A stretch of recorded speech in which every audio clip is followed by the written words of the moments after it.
Good evening, everyone, and welcome to our third Democracy Works Political Cafe. Today, the session is going to be chaired by our associate, Nompumelelo Runji. We have Ebrahim Fakir, who's the Manager of Governance and Institutions at the Electoral Institute of Southern Africa. We have Susan Booysen, who's a Professor of Politics at the Wits School of Governance, and Natasha Marrian, who's a Political Editor at Business Day. Tonight's discussion is looking at accountability at local government level. Why is this important? I'm going to start by surveying the room like we did in the last political cafe. How many of you think that you actually have the power to hold your leaders accountable? Only one. Oh, okay. Okay, a little bit higher? Okay, all right. And from where or from what do you derive this power, if I may ask? Through the Concord, I believe. Through the Concord. So you feel the courts are the best place. All right. Okay. Anyone else? Yes. I feel through the Constitution. Through the Constitution. So you're empowered by the Constitution as a citizen. All right. At the back there, that hand at the back there. I'm empowered by social media. Oh, social media. Okay. As a platform of accountability. All right. I think it's quite telling that no one said my vote. Have you? Did you notice? Or were you going to say that? No, I was going to say that. Okay, go ahead. Sorry. Yeah. I was going to say that Yes. we have a voice to make sure that your leaders, the account, it's a once-off thing. Like you're going to vote the next week on broadcast, then you choose for your leadership. Say representative Democrats, they're going to represent you for once off. Okay. So you only have one voice to account for that particular election. That's all. It's end there. So for you, elections are the way. It's a once-off accountability. Yeah. Through political connections Okay. in South Africa. Okay. So you can control and influence based on your political connections. Just one more, yes. Okay, lastly, to add on his point, basically, firstly, we do have the vote. Secondly, it's petitions circulating across to the community. Thirdly, social media, raising awareness so that the guys can feel the pressure. So I think those are the three. In a democratic state, elections are usually thought of as the primary mechanism, for accountability. Before we can evaluate the effectiveness of voting and elections, etc., we need to understand what we mean by the concept accountability in the first place. And generally, accountability means that government must be responsive, must be answerable to the electorate. And then it also means that the electorate must have the power to sanction, right? And elections provide that power. And I know my brother, they said it's a once-off thing. And when you've missed the boat, you've really missed the boat. If you don't vote, if you don't participate in that particular process of elections, then you have not used your power. You have not used your vote.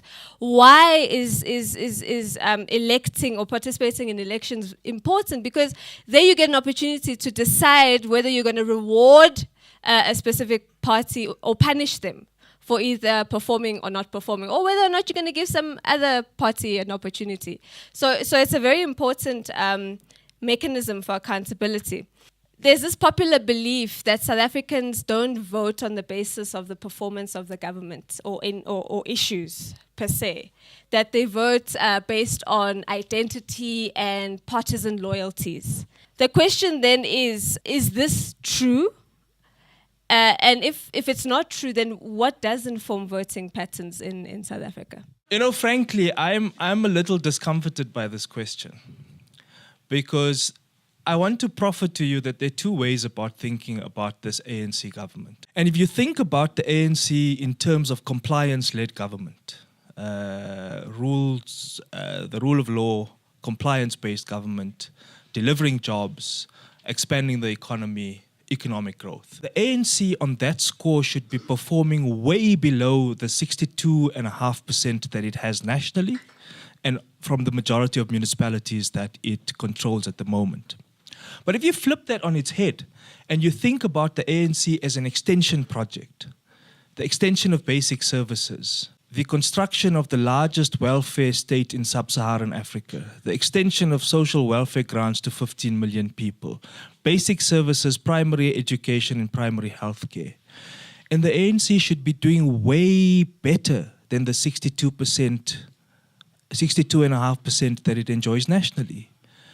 Now, clearly, there's a big bifurcation here. There's a massive dichotomy. And in this dichotomy, there's something more sophisticated and subtle that I think we're missing.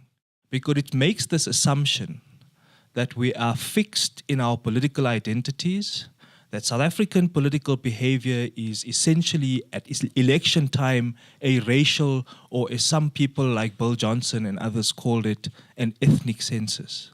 And I think that's fundamentally wrong, because it makes this assumption that when people, black people particularly and primarily, vote for the ANC, they do so on the basis of some kind of irrational identification, when in fact there may well be an incentive structure in the way in which they calculate what they need to do. In fact, the converse is probably true, that the suburban vote is in fact more homogeneous, fixed, ossified than the other one might be. The term identity politics has been thrown around a lot of late because, you know, there's all this kind of race stuff, there's the LGBTQI+, there's the roads must fall. All of that has fit into this kind of identitarian ideas of politics. And look where it's left us just in terms of this election campaign. You have one party, very poorly in my view, who took the question of race and identity and started using that as a campaign, in spite of the fact that it has a very sophisticated local government election manifesto. The other party, on the other hand, the DA, if I'm going to be frank, decided that they'll vote, they'll campaign on the question of jobs, unemployment, etc. And yet it has absolutely nothing to do with local government. But it's premised on the idea that rational people will think because this government hasn't delivered on jobs, they will suddenly punish them. Actually, our failure of accountability has not been always between citizen and representative. It's actually been in the institutional domain where accountability has broken down. Because the flip side of accountability, which we don't talk about enough, is oversight. And that is when elected officials are answerable to elected representatives. And perhaps that's where the institutional breakdown of accountability and oversight has really happened. What does it say then about opposition parties? And I also want to speak to the point that you made about institutional accountability, where you have, for instance, if the ANC is dominant and is dominant at various levels at different arms of government, what incentive do those representatives have to hold the executive from their own party accountable? Do you think that some kind of other reform, institutional reform, maybe electoral reform, etc., could assist in that institutional level question of accountability? Yeah, absolutely. I mean, I think some kind of electoral reform, at least at the national level, may be necessary. But that's not necessarily in and of itself going to solve the problem of responsiveness, accountability, and oversight. System changes can lead to a certain amount of incentives for changed behavior. But actually, the change has to come within the political culture.